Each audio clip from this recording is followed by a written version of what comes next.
இந்த நாளுடைய முக்கிய செய்தியாக மாறியிருப்பது தலைமை தேர்தல் ஆணையர் நியமனமும் பதவியேற்பும். 26வது தலைமை தேர்தல் ஆணையராக ஞானேஷ்குமார் அவர்கள் பொறுப்பேற்றுக் கொண்டார்.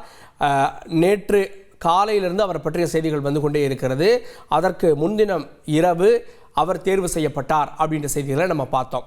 இவருக்கு 2029 ஜனவரி வரை பதவிக்காலம் இருக்கிறது. தேர்தல் ஆணையர்கள் நியமனம் சட்டத்துக்கு எதிரானது அப்படின்னு எதிர்க்கட்சிகள் சார்பிலையும் சில பொது மனுக்களும் தாக்கல் செய்யப்பட்டிருக்கு. ஏன்னா அதை தேர்வு செய்யக்கூடியவர்களில் இருந்து உச்சநீதிமன்ற தலைமை நீதிபதியை நீக்கிவிட்டார்கள் அப்படின்றதான் எதிர்க்கட்சிகளுடைய புகார். சரி, இதில் இன்றும் கூட விசாரணை நடைபெற்றும் வருகிறது.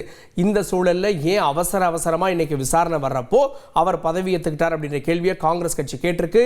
ராகுல் காந்தியும் இதற்கு எதிர்ப்பு தெரிவித்திருக்கிறார். சரி, இப்போ தலைமை தேர்தல் ஆணையர் நியமனம் தொடர்பான வழக்குகள் எல்லாம் நீதிமன்றத்தில் இருக்கக்கூடிய சூழலில் வழக்கு விசாரணையும் ஒருபுறம் நடக்கிறது. அவருக்கான முக்கியத்துவம், குறிப்பா இந்த தலைமை தேர்தல் எதிர்கொள்ள வேண்டிய சவால்கள் என்னன்றதை நம்ம பார்க்க இருக்கிறோம். ஒருபுறம் வழக்கை அவர் சந்திக்கிறார், அதாவது அவருடைய நியமனம் தொடர்பான வழக்கு விசாரணை நடக்கிறது. நாடாளுமன்றத்தில் இவர் ஒருவேளை பதவி நீக்கம் செய்யணும் அப்படின்னா பொதுவாக நாடாளுமன்றத்தில் அதுக்காக வாக்கெடுப்பு நடத்தினால் மட்டும்தான் இவரை பணி நீக்கம் செய்ய முடியும். அதுதான் இதுவரை இருக்கக்கூடிய விதியாக இருக்கிறது. இப்போ கேஸ் நடக்கிறதால அதில் என்ன முடிவு அப்படின்றத பொறுத்து இவருடைய பதவி இருக்குமா இல்லையான்னு தெரியும். சரி, பொதுவாக தலைமை தேர்தல் ஆணையர்கள் அல்லது தேர்தல் ஆணையர்களுடைய பதவிக்காலம் அப்படின்றது 6 ஆண்டுகள் அல்லது 65 வயது வரை அவர்கள் பதவியில் இருக்கலாம். இதில் முந்தி எது வருகிறதோ, அதாவது 65 வயசு அவர் விரைவில் பூர்த்தி பண்ணிட்டா அவர் வெளியேறிடுவார். ஸோ அப்படி முன்பு எது வருதோ அதுவரை அவர் பதவியில் இருக்கலாம்.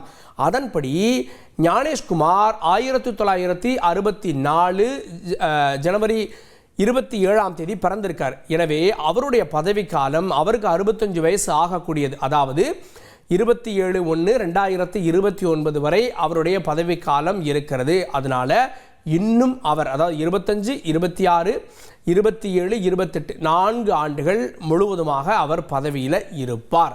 சரி, இவர் தலைமையில் நடத்தக்கூடிய தேர்தல்கள் ரொம்ப முக்கியமானவை. அதற்கும் சேர்த்து தான் எதிர்க்கட்சிகள் இந்த போர்க்கொடியை தூக்கியிருக்காங்க.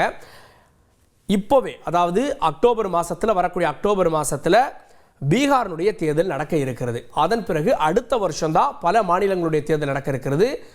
அடுத்த வருஷம் தமிழ்நாடு, அதாவது குறிப்பாக மார்ச், ஏப்ரல், இதில் எப்போ வேணால் நோட்டிஃபிகேஷன் வரும். தமிழ்நாடு தேர்தலை, புதுவை தேர்தலை, கேரள, அஸ்ஸாம், மேற்கு வங்கம் இந்த தேர்தல்கள் எல்லாம் நடத்தக்கூடிய தலைமை தேர்தல் அதிகாரியாக இவர் இருக்க போகிறார். அதன் பிறகு 2027 பிப்ரவரி மாதம் கோவா, உத்தரகண்ட், உத்தரப்பிரதேச மாநில தேர்தல்களை இவர் நடத்துவார். அப்புறம் நவம்பர் மாதம் இமாச்சல், மணிப்பூர், பஞ்சாப், குஜராத் மாநில தேர்தல்களுடைய அதிகாரியாக, தலைமை தேர்தல் அதிகாரியாக இவர் இருப்பார்.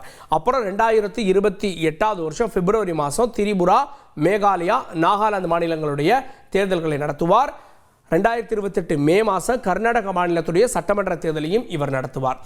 2028 நவம்பர் மாதம் தெலுங்கானா, மிசோரம், சத்தீஸ்கர், மத்திய பிரதேசம், ராஜஸ்தான் இந்த மாநிலங்களுடைய தேர்தல் நடத்துவார். இந்த மாநிலங்களுடைய தேர்தல் ரொம்ப முக்கியமானது. ஏன்னா 2029 ஏப்ரல் மாதம் அடுத்த நாடாளுமன்ற தேர்தல் வந்துடும்.